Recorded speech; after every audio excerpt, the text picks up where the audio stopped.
So here's the follow-up video to the one that I posted asking you to just take a long, hard look at I am and I am a.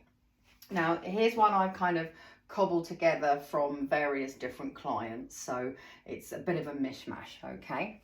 But I just wanted to give you an idea of the sort of thing that you should have by now. If you struggled with it, don't worry, because to be fair, most people do, including myself when I do it, all right? So I'm just going to get out of camera so that you can actually see what's on the board. So, Mr. and Mrs. Client here says, I am logical, I am male, I'm accepting, I'm 5'9", I'm helpful, I'm reliable, I'm caring, I'm non-judgmental. So these are all traits that I am. So think of them as personality traits, maybe even behaviors, okay? So then we have the I ams, and we have the ones that I mentioned, so son, brother, daughter, wife, you know, that kind of stuff.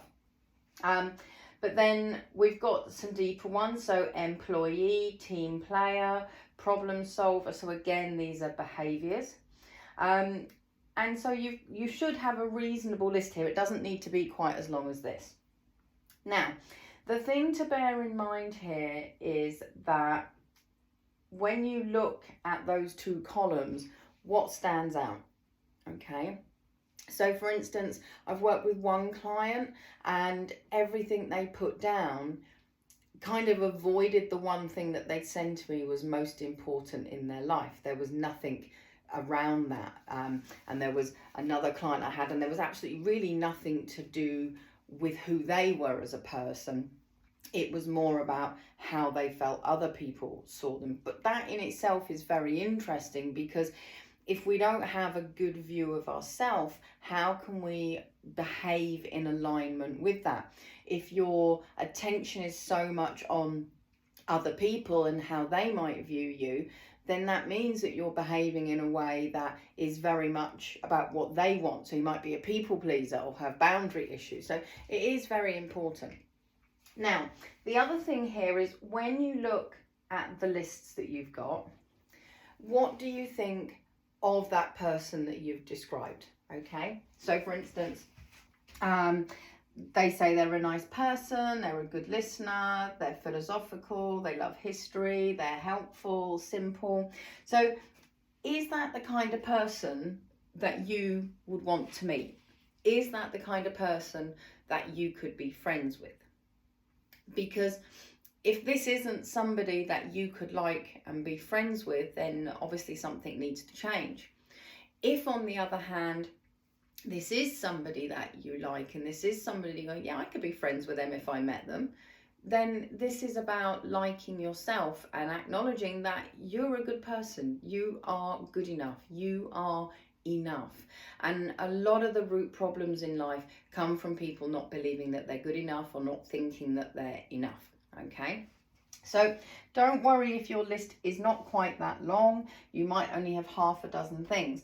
You might need to revisit and just, you know, come up with a few more, all right? But the bottom line is look at that description. If that was, say, a job description of someone that you wanted to be friends with in an advert on, you know, in the old fashioned days in the newspaper, like looking for friends, like say you wanted a pen pal, do you like this person? Because if you don't, then that needs to be worked on, okay? So it's a really great exercise. As I say, it's one that you can do frequently. You can do it once a year, every 6 months, whatever, okay? But I want you to have a sense of who that person is.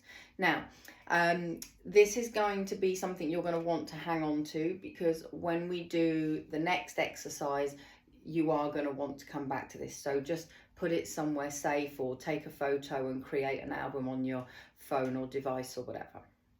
So let me know how you got on with this exercise. Let me know if you found it easy or if you found it hard. The other thing I would say is, particularly anyone who's in my health group who's looking to get well, have you put your health condition in either of those columns? Okay, so for instance, I am a diabetic, or I am a fibromyalgia sufferer, you know, or I am an unhealthy person. Because if you've got anything remotely like that in that column, then that's something that I would flag up. Because if somebody wanted to give up smoking, but they still identify as a smoker, then it's going to be really hard for them to give up because it's part of their identity. If you identify as being a nurse and then you retire, that can be a major shift, especially if the whole of your identity is tied up with being a nurse. Okay, so message me, put comments below, let me know how you got on, and I'll get ready with video number 3. Okay, see you later.